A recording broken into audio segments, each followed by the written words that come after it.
বিসমিল্লাহির রহমানির রাহিম। সম্মানিত দর্শক শ্রোতা মণ্ডলী, আসসালামু আলাইকুম ওয়া রাহমাতুল্লাহি ওয়া বারাকাতুহু। আজ আমি আপনাদের সম্মুখে একজন মুক্তিযুদ্ধের অবদানের কথা উপস্থাপন করার চেষ্টা করব। এর পূর্বে আমি আমার পরিচয় তুলে ধরে মূল আলোচনায় চলে যাব। আমি ডক্টর মোহাম্মদ নাসিরউদ্দিন সোহেল ধর্মতত্ত্বের উপর পিএইচডি ডিগ্রি লাভ করেছি। বর্তমানে একটি প্রাইভেট ইউনিভার্সিটিতে ইসলামিক স্টাডিজ বিষয়ে শিক্ষকতা করছি।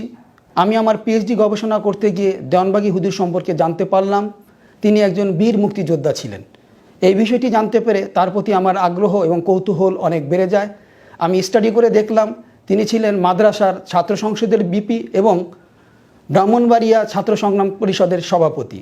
তিনি 1971 সালের 11 এপ্রিল একজন তরুণ আলেম হিসাবে মাত্র 22 বছর বয়সে তার 72 জন সঙ্গী সাথীকে নিয়ে মুক্তিযুদ্ধে যোগদান করেন। এই বিষয়টি আমাকে অত্যন্ত মুগ্ধ করে। আমি অত্যন্ত অনুপ্রাণিত হই, উৎসাহিত হই। কেননা মুক্তিযুদ্ধের ইতিহাস গবেষণা করলে দেখা যায় তৎকালীন আলেম সমাজের বেশিরভাগ এবং মাদ্রাসার শিক্ষক ও ছাত্রের অনেকাংশই মুক্তিযোদ্ধাদের বিপক্ষে ছিল। তারা নির্লজ্জভাবে পশ্চিম পাকিস্তানের পক্ষ নিয়েছিল, এমনকি তারা দেশপ্রেমিক মুক্তিযোদ্ধাদের কাফের ফতোয়া দিতে কুণ্ঠাবোধ করেনি। এমন একটি প্রেক্ষাপটে বীর মুক্তিযোদ্ধা তরুণ আলেম হওয়া সত্ত্বেও দেওয়ানবাগী হুজুরের মুক্তিযুদ্ধে অংশগ্রহণ আমাকে অনেক অনুপ্রাণিত করে। আমি মুগ্ধ হই। মুক্তিযুদ্ধের প্রথম কয়েক মাস দেওয়ানবাগী হুজুর কমান্ডার হিসাবে 3 নং সেক্টর ও এসফোর্সের প্রধান মেজর জেনারেল KM শফিউল্লাহর তত্ত্বাবধানে বিভিন্ন রণাঙ্গনে অসীম সাহসিকতার সাথে বীরত্বের সাথে যুদ্ধ করেন। তিনি ছিলেন সম্মুখ যোদ্ধা। তিনি শাহবাজপুর যুদ্ধ, মাধবপুরের যুদ্ধ, সিলেট ব্রাহ্মণবাড়িয়া মহাপ্রসড়ক অ্যাম্বুশ, মাধবপুরের বাক্সাইর গ্রামে অ্যাম্বুশ, তেলিয়াপাড়া অ্যাম্বুশ, মন্তলার যুদ্ধে অসীম সাহসিকতার পরিচয় দেন। এই যুদ্ধগুলোতে তার বীরত্বগাথা অন্যান্য মুক্তিযোদ্ধাদেরকে যুদ্ধের ক্ষেত্রে অনুপ্রাণিত করেছে, উৎসাহিত করেছে।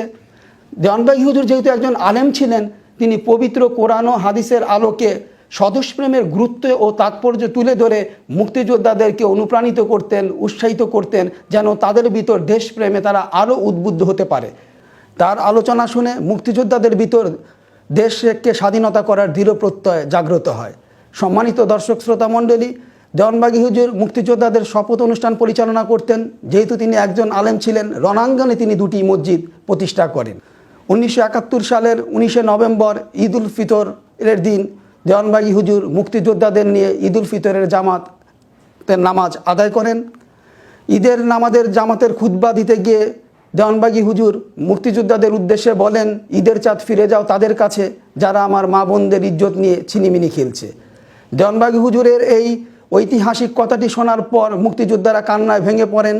তাদের কান্না দেখে দেওয়ানবাগী হুজুরও অত্যন্ত আবেগে আপ্লুত হয়ে পড়ে মুক্তিযুদ্ধের বিজয়ের আগাম ঘোষণা প্রদান করেন এবং বলেন, আপনারা সাক্ষী থাকুন, আগামী বকরা ঈদের আগে দেশ স্বাধীন হবে। আমি আপনাদেরকে নিয়ে ঢাকা রেসকোর্স ময়দানে ঈদের নামাজ আদায় করব। মহান রাব্বুল আলামিন দেওয়ানবাগী হুজুরের এই আগাম ঘোষণা কবুল করে নিলেন। সত্যি তার এই আগাম ঘোষণার 27 দিন পর 1971 সালের 16 ডিসেম্বর বাংলাদেশ মুক্তিযুদ্ধের চূড়ান্ত বিজয় লাভ করে।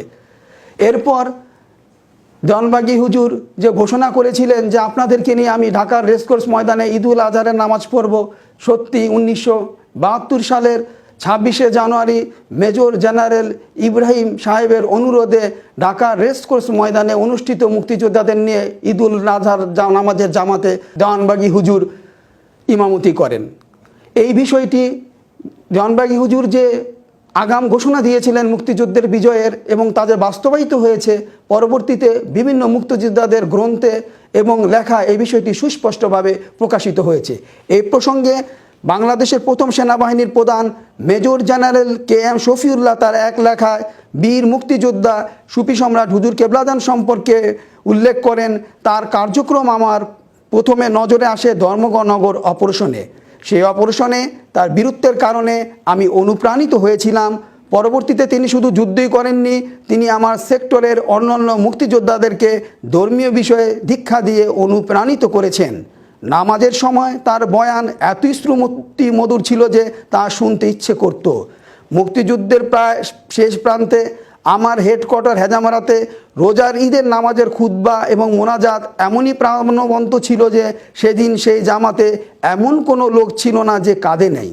সেদিন হুজুর সবার মন কেড়ে নিয়েছিলেন এবং দোয়া করেছিলেন যে আল্লাহ আমরা যেন ঈদুল আজহারের নামাজ রেসকোর্স ময়দানে পড়তে পারি। হয়েছিল তাই, আমরা ঈদুল আজহারের নামাজ রেসকোর্স ময়দানে পড়েছিলাম।